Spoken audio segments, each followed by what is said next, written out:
Sveiki, esu Lašas, vandens Lašas. Lietuvoje lankausi jau milijonus metų. Čia, kur dabar Lietuva, veržėsi ugnikalniai, plytėjo beribės jūros, siautėjo uraganai, užslinkdavo ir nutirpdavo ledynai. Niekas šiandien neabejoja, kad dabartinį mūsų krašto reljefą kūrė net keletą kartų į Lietuvą atslinkę ledynai. Bet kodėlgi Žemėje per paskutiniuosius 2,5 milijono metų klimatas taip atšaldavo, kad poliuose buvęs ledo šarvas imdavo plėstis? Vieningo atsakymo į šį klausimą dar nėra. Geriausiai periodišką klimato kaitą aiškina astronominė apledėjimų teorija. Mažiausiai Saulės šilumos praeityje Žemė gaudavo periodiškai kas 141 ir 21-25 tūkstančius metų. Tai laikotarpiai, kai Žemės orbita tapdavo elipsės formos, o Žemės ašies polinkis ir precesijos kampas vasaros metu buvo toks, kad vidutinės Žemės platumos būdavo toliausia nuo Saulės. Sniegas šaltomis vasaromis tuomet nespėdavo ištirpti ir vis kaupėsi. Sutankėjęs dėl savo svorio, sniegas pamažu virsdavo firno, taip vadinamas kietas suledėjęs sniegas. Ir poliuose augo ledo šarvas.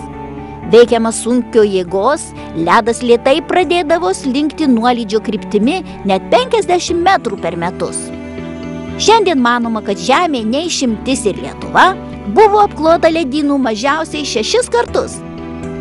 Seniausią Kalvių ledynmetį keitė Vindžiūnų tarpledynmetis, po Dzūkijos, Dainavos, Žemaitijos ir Medininkų ledynmečių buvo Turgelių, Butėnų, Vilkiškių, Merkinės tarpledynmečiai. Paskutinis Nemuno vardu pavadintas ledynas iš Skandinavijos atslinko prieš maždaug 22-21 tūkstantį metų. Į Lietuvą jis išliaužė 3 plaštakomis.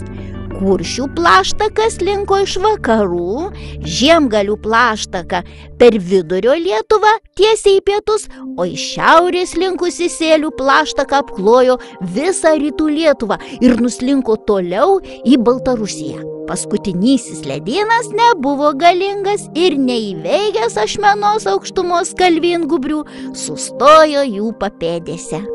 Slinkdamas per kristalinius Skandinavijos kalnus, ledynas atsiplėšdavo didžiulius pade buvusių uolienų luistus, savyje gurindamas, trindamas ir maldamas, vilko tas atplaišas iki Lietuvos net 1500 kilometrų.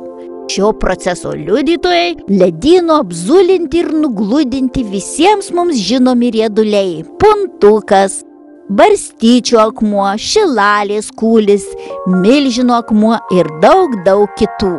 Ištirpusių ledyno plaštakų vietose liko moreninių priesmėlių bei priemolių išklotos vidurio Lietuvos ir Pajūrio lygumos. Ledyno tirpsmo vandenys įvairiais būdais rūšiavo ir skirstė ledyno gabenamą nuotrupinę medžiagą. Smulkus smėlis, aleuritas ir molis nusėdo pasitvenkusiuose prie ledyniniuose ežeruose. Galingų ledynų tirpsmo vandenų srautų suneštų žvirgždo, gargždo bei įvairaus rupumo smėlio klodus randame paslėptus lygumose ir kalvose. Tuneliais ledyno padetekėję vandenys iš žvirgždingo smėlio supylė ilgus vingiuotus pylimus vadinamus ozais. Ir dar daug įvairiausių reljefo formų paliko prieš 12,5 tūkstančio metų pasitraukęs iš Lietuvos Nemuno ledynas. Ledyno tirpsmo vandenų tėkmės davė pradžią Lietuvos upėms. Seniausios Lietuvoje yra Dzūkijos upės, nes būtent Dzūkija anksčiausiai išsivadavo iš ledyno šarvų. Pradėjusio intensyviai trauktis dabartinių Baltijos aukštumų link ledyno tirpsmo vandenys klojo smėlingąją pietryčių lygumą.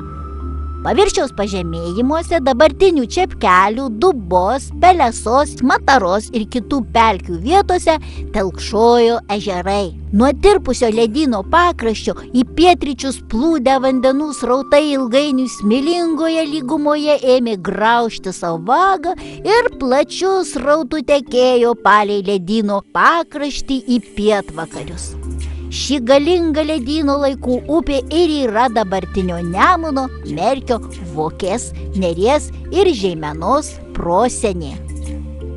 Tik visiškai ištirpus ledynui Baltijos jūros duburyje, Nemunas pasuko savo vandenis tiesesniu keliu jūros link.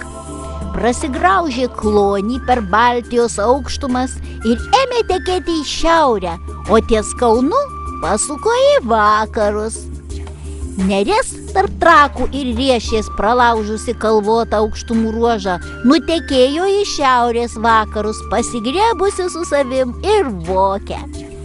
Tik Merkys tebeteka senosios prie ledyninės upės klonių iki santakos su Nemunu. Dzūkijos nacionalinio parko pasididžiavimas per 30 upių ir upelių. Nemunas su Merkiu didžiausios. Grūda neteka, o kilpinėja plačius alpinių slėnių. Skroblus nors ir trumpas, bet šaltiniuotas ir labai vandeningas. Įdomios ir viliojančios yra Apsingė ir Kempė. Straujagis suko net 4 malūnus. Įspūdingi kanjoninio tipo Povilnio ir Išrūginio upeliai įtekantys į Ūlą. Žemės gelmėse pradingsta Bukaverksnis. Paslaptingiausia upė Grobeikė Ūla. Prieš 110 metų ji iš Lietuvos pasienių Baltarusijos tekančios Katros pagrobė Dubą, o 1950-aisiais nusiviliojo Pelesą ir dar pagriebė dalį pačios Katros. Nuo tada ji vadinama Ūla Pelesa.